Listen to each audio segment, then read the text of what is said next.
We're now in a new song, but we're still listening to a recording of the old song at 8 bars. Let's transition.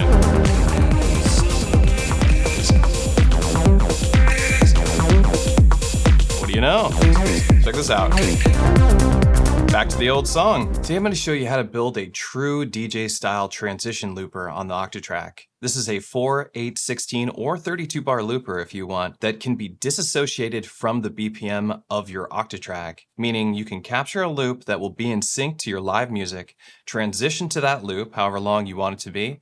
The audience will listen to that loop, and while that loop is processing and repeating as long as you need it to be, you can move on to a new track that has its own BPM, different from the recorded BPM, and that will not have an effect on the loop. It's a bit of a trick. Once you understand it and get the idea, you'll be able to implement this into all of your Octatrack performances, and it's also included in my new techno performance mixer template currently out on beta on my Patreon. So in front of me right now, we have the Octatrack, and I have the Digattack, Digatone, and Syntact all running into the Octatrack. This is my usual setup for live performance. What I want to be able to do is record an 8-bar loop of this song, because it's an 8-bar song. So I don't want to record 4-bar loops, because that'll only capture the first 4 bars of that track, and it's kind of obvious that those 4 bars are looping. So when I capture an 8-bar loop, the audience will definitely not know that I've transitioned over to an 8-bar loop of the live performance. You can also improvise your live performance, as in I can use my Octatrack's effects. I can bring samples in and out during that recording of the loop.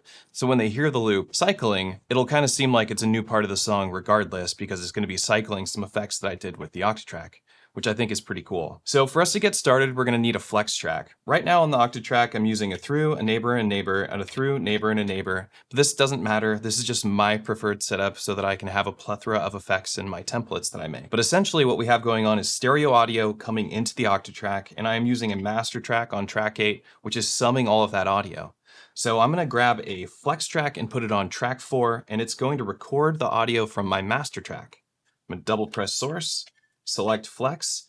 While we're in these settings, we do have to do some stuff here. We want to make sure that loop is turned on. We want slice turned off, unless we want to do slicing, but for this, we'll keep slice off. You can leave rate set to pitch because we're going to be turning timestretch off. So make sure timestretch is turned off. The TSNS, which stands for transient, doesn't matter because that only has to do with timestretch. So at this point, we're good. Now we need to double press our track.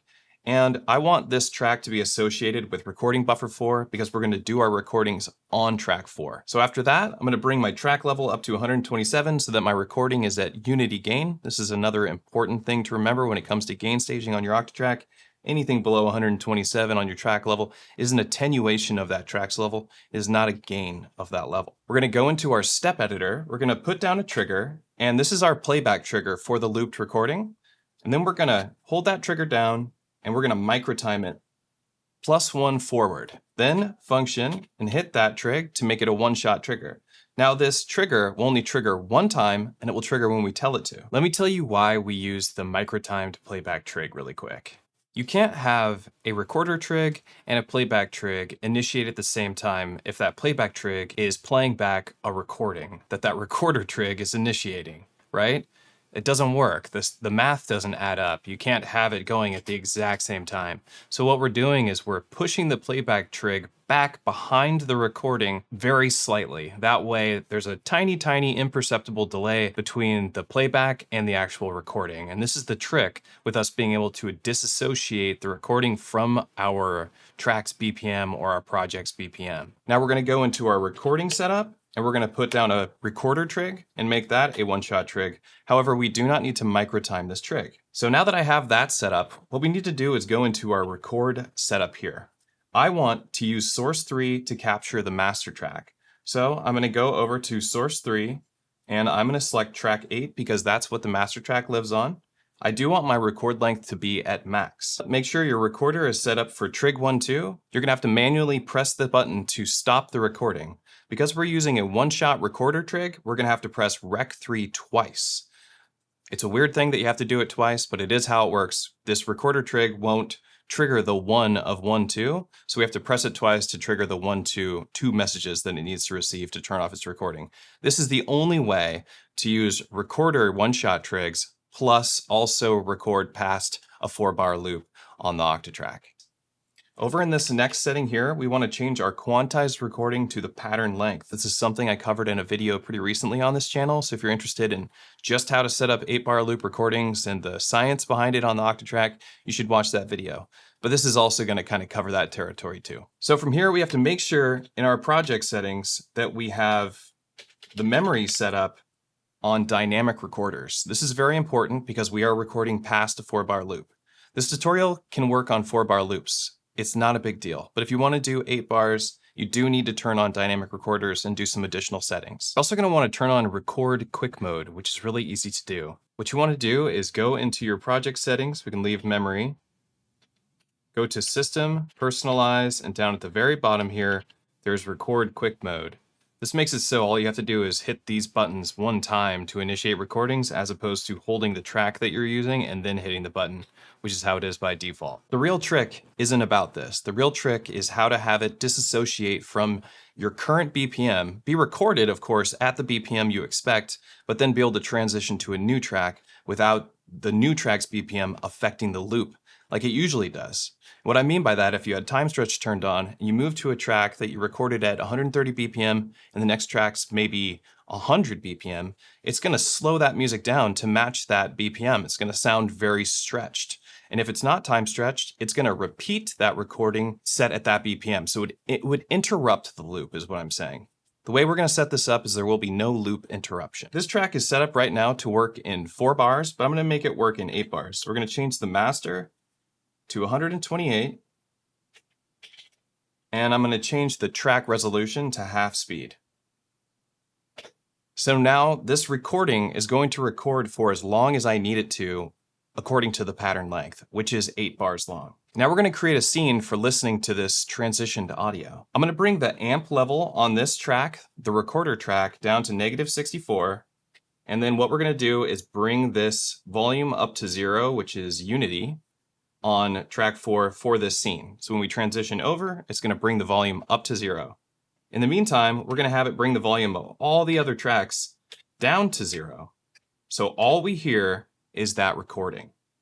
That's the big part of the transition trick here, is just being able to hear the recording versus being able to hear the live audio. I have seen a muted so that it's more of a dry-wet mix between the crossfader. So now our scene is set up. This is going to go up to 0 when this crossfade's over. All the other tracks will go down to -64 or minimum volume. So now we have our tracks all set up, ready to go. I'm going to play some music. After the music plays for 8 bars, I'm going to hit the yes button to arm the one-shot trig and to arm the one-shot recorder trig. This music will get recorded for 8 bars, and then we're going to transition over, and I'll move to a new track that's at a completely different BPM, and you won't know the difference.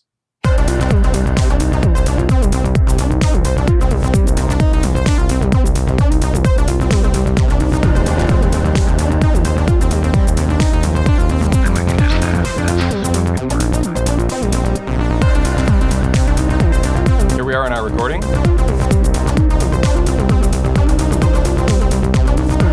I hit rec 3 twice. It'll stop recording after 8 bars. There we go. Let's transition over to our recording. We're now in our recording. It's going to keep looping. This is an 8-bar transition that we just did.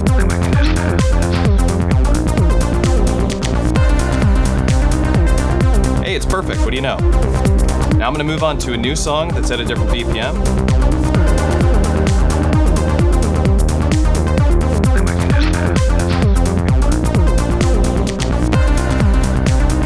We're now in a new song, but we're still listening to a recording of the old song at 8 bars. Let's transition.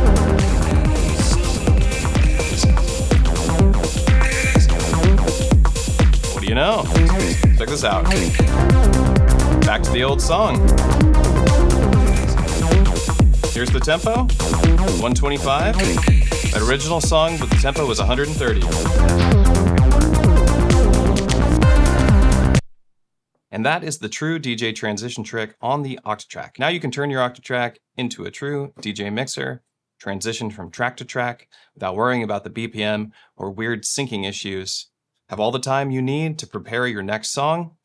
Just run your headphones into the cue outs and cue up your incoming audio so that you can listen to what you're doing here, but have the audience listen to your 4, 8, 16, or 32 bar loops if you want, and you're good to go. My name is Matthew, aka EZBOT. If you like these videos, feel free to join the Patreon. It's a great way to support me. Like the video, subscribe to the channel. If you want to get my Octatrack performance templates, which is where you can find this already pre-set up for you, that's patreon.com/EZBOT or coffee.com/EZBOT.